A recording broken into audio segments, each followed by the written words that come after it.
Something's never changed is your boy Dan Quinn on defense. Uh-oh. Yeah. Dan Quinn has got, I'll tell you what, Dan Quinn has got one of the best tackling defenses in the National Football League, by the way. But not against the run? Nah, not against the run, though. Top 5, though. Top 5. You know, when he was here, Dallas was the best tackling team. I didn't know this. Dallas was the best tackling team in the National Football League last year. And everywhere Dan Quinn's been, he's been in top 5. See, you got to figure out what drills is he That's doing. what I was trying to remember. I was trying to think of, like, God, how many of these practices did I watch in training camp? And what was Dan Quinn and Joe Witt and all these guys doing? You know, I was sitting there probably talking to you or Dawson or somebody while I should have been watching tackling drills. Because everywhere Dan Quinn goes, his teams tackle. You know? And the Cowboys have really – it's one of the things they've really, really struggled at. But we were on it last year when we were talking about you should probably just cap Mike McCarthy and make Dan Quinn head coach. Now that we saw what he's done, finding the offensive coordinator again. Yeah, I kind of feel like that there's some people in the organization, in the Cowboys organization, that are dancing right with you on that. I think there were a lot that would have been happy, but I mean, revisionist history. We were like, the defenses aren't good against these motion offenses, and they don't beat any good teams. They get run on. I guess the running thing, though, seems to still be the case. Like Dan Quinn does struggle defensively against the run. There's been some struggle there. Their leading tacklers actually is Bobby Wagner and the 2 safeties. What does that tell you right there? There you go. They're getting to the second, third level. And I told you earlier, nobody. I mean, they're like top 3 in allowing runs for first downs. Like 93 first down, conversion runs. Yeah. Because they just don't. They give up. They just give up yards running. Now, we'll see. Their pass rush has gotten a lot better, and the first 5 weeks of the season they were down in pressure rates, but since week 5, and I looked this up because I was like, I watched all the sacks, and I broke them down by pressures and stuff. I just started watching. And the Commanders, and I was curious about this, and I went and looked at the metrics on this. They've generated the 3rd highest pressure rate of 41% since week 5 in the league. They blitzed the opponents now the 7th highest since week 5 as well. So when our guy was talking about Frankie Luva, and they got Frankie from the Carolina Panthers, and he's absolutely right. He wears number 4. Dan's using him like he used Micah Parsons. Like he will bring him on a blitz through the A gap, or he'll rush him from the outside, or he'll bring him on a twist. They've got guys that can legitimately create pressure. Dante Fowler's done a really good job. We've talked about him not playing very much for the Cowboys, rotational player. Now he's a full-time starter, and he looks like Dante Fowler that when he was drafted way back in the day. Because he is getting off the football, he's causing some problems. Built for it. He could play either side. They're playing him actually more though on the right side. And then what's funny there, Wooly, is Dorrance Armstrong, who's usually a right side player, is playing on the left side. Oh, he is. He switched. He switched. Wow. So what they've done is to get him and Fowler more involved, and then Frankie Luva, and then what they've also done is this Daron Payne. We all know about Daron Payne. They lost Jonathan Allen against the Ravens on a pec injury. So he's done for the year. So they got Newton, our kid our Illinois guy. Our Illinois. And he slid. Yeah, we thought he'd go a little higher. Second-round guy. A lot of people had him in the first round. But ended up going the second round to the Commanders, and he's kind of filled in. So they could push the middle, and then they got the pressure off the edge, and then they bring their linebacker on the blitz. So you got Frankie Luva and Bobby Wagner both have double-digit pressures this year. So if they get you in a situation where they feel like they need to rush the passer, they're going to bring some type of blitz. Where they have struggled a little bit. Now, I went and watched all the touchdowns against them. It was a way I could break that down. Just one after another, watched all the touchdowns. You get them down in the red zone, they can't cover a tight end. Now, here's the problem, Wooly. Ferguson's not playing in this football game. Yeah, so you need Scooney and Spanford again to step up. They've given up 5 touchdowns this year to tight ends in the red zone. And I was watching them, and I was like going, damn, that was a tight end again. The Ravens, you see the Giants had 2.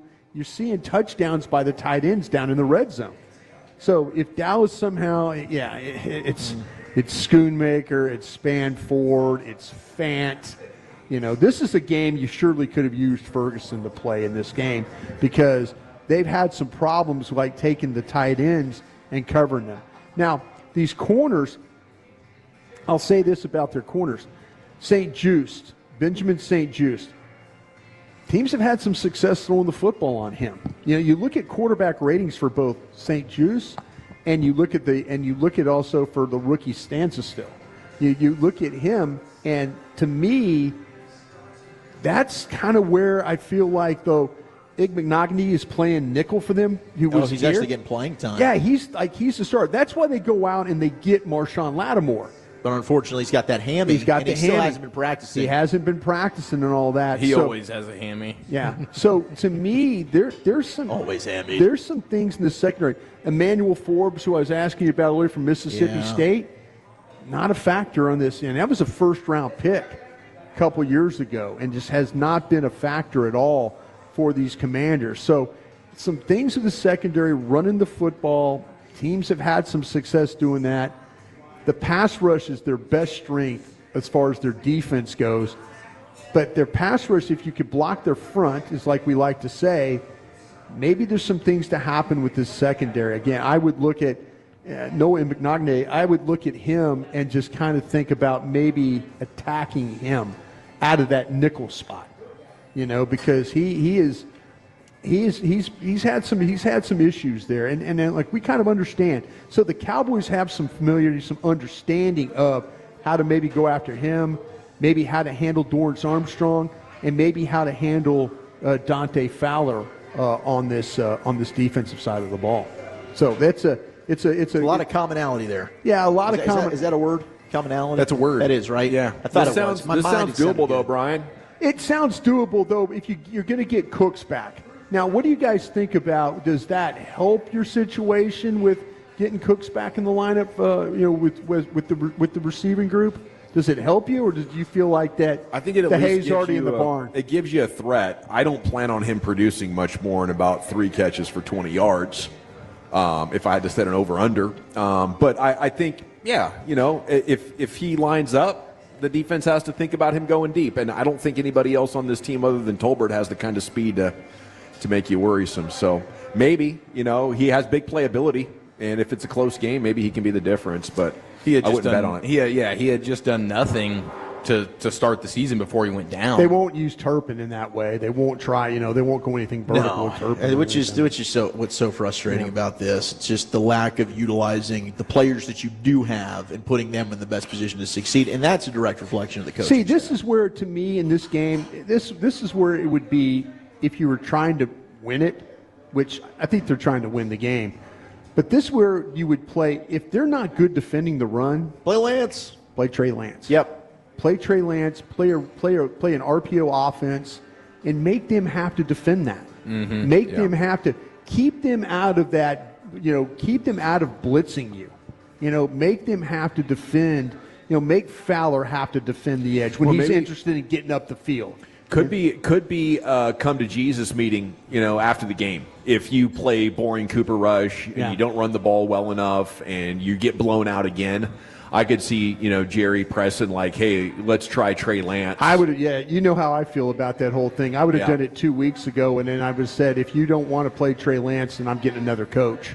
I'm somebody else. You can pack your boxes up and go because I'm going to play Trey Lance here and kind of figure some things out with Trey Lance. Yeah, I like the idea of them already having Trey Lance and not even worrying about the Commanders. He's just game planning now for the Giants game because it's going to be a Thanksgiving duel, Lance and Cutlets. That could be, last Jerry-ditch effort. Just save Lance for some excitement for Thanksgiving. Okay, now we're switching quarterbacks. Everybody, let's go. It's Trey Lance time, baby. Turkey Day. This will be a fun test, though, for the interior of the offensive line, Beebe versus Payne. Yeah. That type of challenge. Are you going to have Zach Martin? Might not have Tyler See, Smith. that's the one I think you have to worry about. Tyler Smith, I believe, is going to play.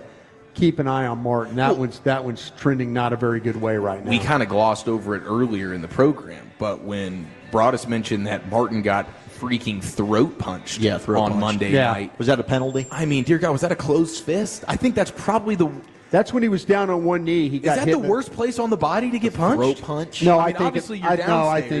think in the Okay, outside- outside. I'd rather take between the legs. Would you? Okay. Yes. Like, Yeah. I get where you're going with throat this. punch. You might not be able to breathe. Yeah, Yeah, that's no, what I'm you're talking like, about. oh, you That's a can't kill breathe. shot, I'm dude. thinking throat Could punch be. is worse. Like, the idea that he Yeah. was able to even... Can't breathe if you get hit down there Gather either, though, himself. man. That's tough. But that's just a pain tolerance nausea thing. This is actually not being able to breathe, possibly. Like, no one can take a throat punch. Like, No. no, you don't train for that. No. Like, that is an unhittable area. The fact that, who did that? Who punched him? I need to look at that. I'll look at it on tape. Yeah, and look I'll at get it on you the tape, 'cause we But I have it heard, worth he got throat punched. That's why he took the knee. Okay. Yeah, that's an understandable knee. That's like the most understandable knee taking of all time. I'll we look. should send I'll it see into you. the league. I'll see you throw punch. I'd be out for the season. The throat punch penalty. This is ridiculous.